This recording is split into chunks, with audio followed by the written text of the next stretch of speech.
Joining me right now is Senator Lindsey Graham. Senator, congratulations on your fourth term. Thank you. Good morning to you. Thank you.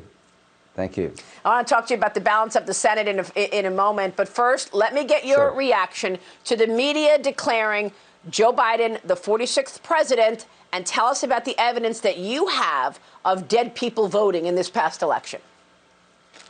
Well, number one, this is a contested election. The media doesn't decide who becomes president. If they did, you would never have a Republican president for forever. So we're discounting them.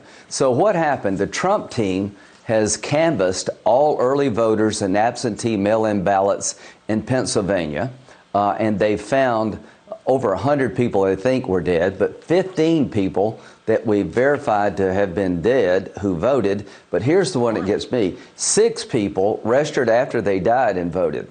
In Pennsylvania, I guess you're never out of it. If Republicans don't challenge and change the U.S. election system, there'll never be another Republican president elected again. President Trump should not concede. We're down to less 10,000 votes in Georgia. He's going to win North Carolina. We've gone from 93,000 votes to less than 20,000 votes in Arizona, or more votes to be counted. There are allegations of system failure, fraud. John James, do not concede. These computers in Michigan do not pass the smell test. Keep fighting for every legal and live vote.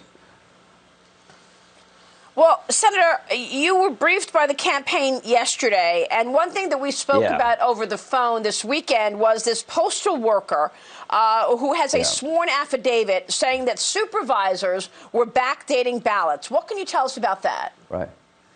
The FBI is investigating it along with the postal inspector, and our committee will be talking to this gentleman. I don't know where that goes, but I do know that we have evidence of 6 people in Pennsylvania registering after they died and voting after they died, and we haven't looked at the entire system. So to my Republican colleagues out there, we have to fight back or we will accept our fate.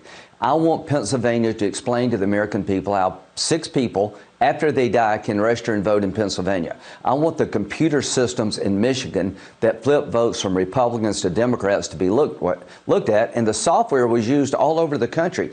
There's a lot of shenanigans going on here. If I were President Trump, I would take all this to court. I'd fight back, and from a Republican point of view, mail-in balloting is a nightmare for us. The post office is now the new election center. It's the wild, wild west when it comes to mail-in balloting. Everything we worried about has come true. So if we don't fight back in 2020, we're never going to win again presidentially. A lot's at stake here.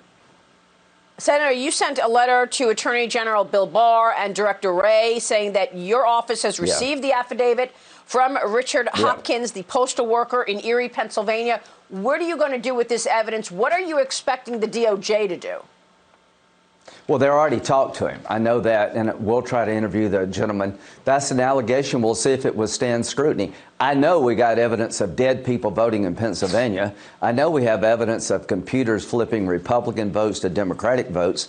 There's a lot of things being alleged out there that need to be looked at. The media could give a damn how Trump loses as long as he loses. They've declared Biden the winner. They'll never take any of this stuff seriously.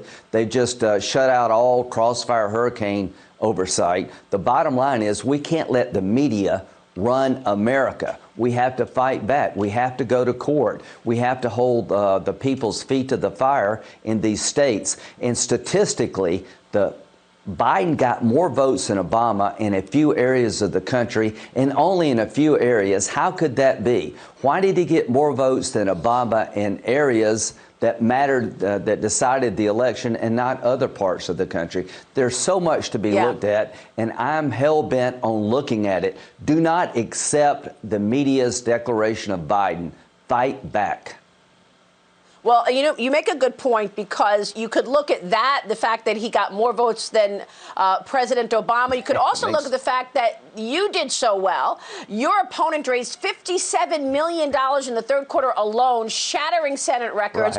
Voters voted you to a re-election term. And the same that we just heard with Kevin McCarthy. It's odd to me that that would happen and President Trump still loses. Tell me about the Georgia runoffs in January. This is critical in terms of whether or not if Joe Biden is the president, he will be able to get through some of those progressive policies that many people are afraid of, like big spending programs and big tax increases.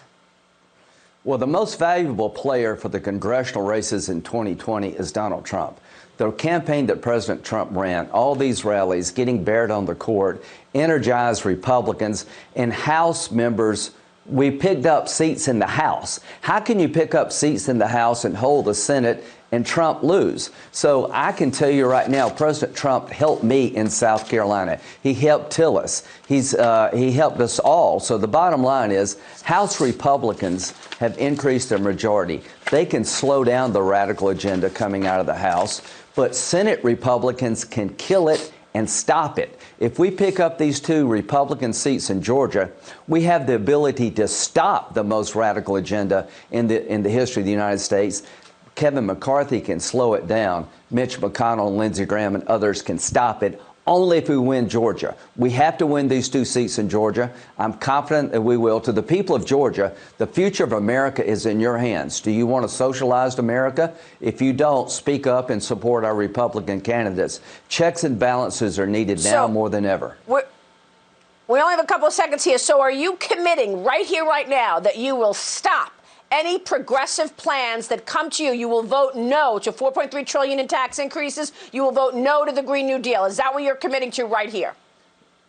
You can take it to the bank. I ran on it. I won overwhelmingly, being a impediment, a block to the most radical domestic agenda in the history of the country. We will kill it dead in the Senate if you give us the majority. We will work with Biden if he wins, but Trump has not lost. Do not concede, Mr. President. Fight hard. Okay, Senator, great to see you this morning. Thank you so much. We're going to